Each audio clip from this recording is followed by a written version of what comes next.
California is facing urgent challenges. Fire season is now year-long, water resources stretched to their limits, and a public health crisis rooted in disconnection from nature and each other. These aren't huge challenges that can't be solved. In fact, some of our most affordable cutting-edge solutions are right under our feet.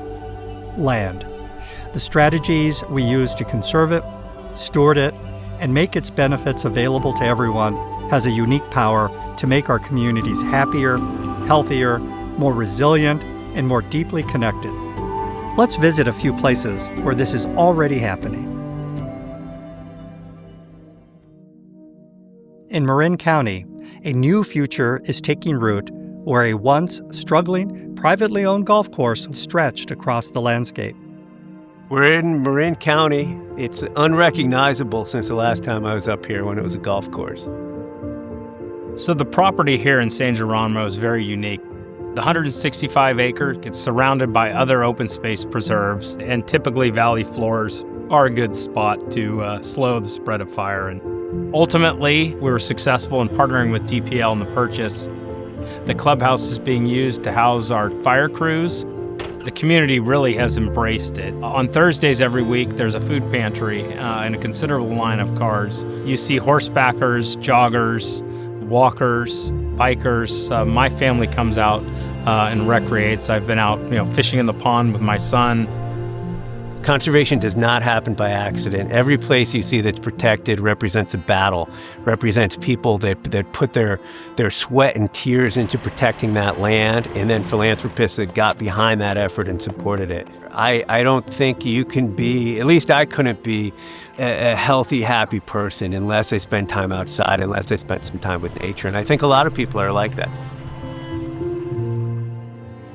Just outside of Truckee, California, Sardine Meadow is an unsung hero that nourishes many ecosystems and communities downstream.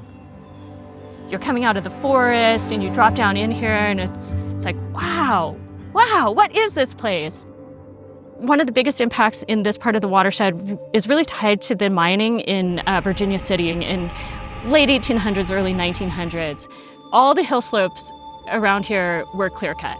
They would lay railroad grades through the meadow, and to do that, they would push all the water over to one side. And the center of Sardine Meadow was in really bad shape. There just wasn't a lot of wildlife. You couldn't hear a lot of birds chirping. And we kept saying, oh, if we could only get our hands on this piece of land and do some restoration here, this would just really bring this whole part of the watershed together. So when the meadow came up for sale, I started working with the Trust for Public Land.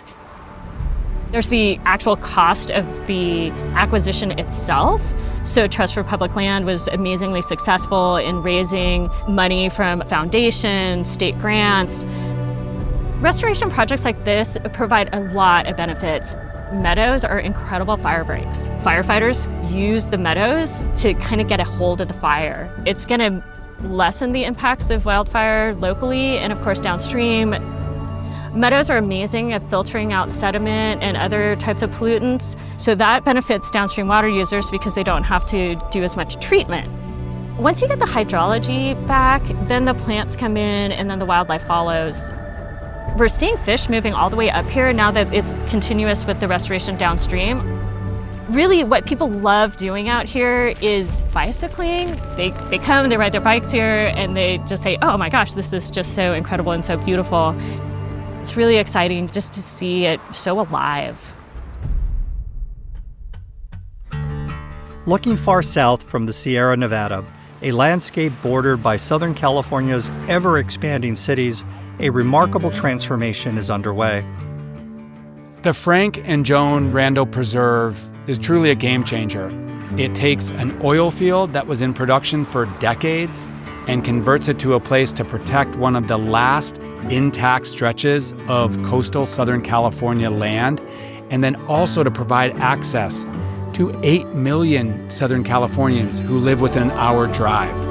And frankly, would have never happened had it not been for the vision of the Trust for Public Land and the remarkable philanthropic generosity of the Randalls. California is driving an ambitious effort called 30 by 30 to protect 30% of our lands and coastal waters by 2030. It's actually part of a global movement, and it's projects like the Randall Preserve that place by place across California will help us meet our 30 by 30 goal. It shows what's possible when creative minds come together. California is setting the example of what's possible when local leaders, philanthropists, and conservationists come together with shared purpose. Together, we can continue making that shared vision a reality.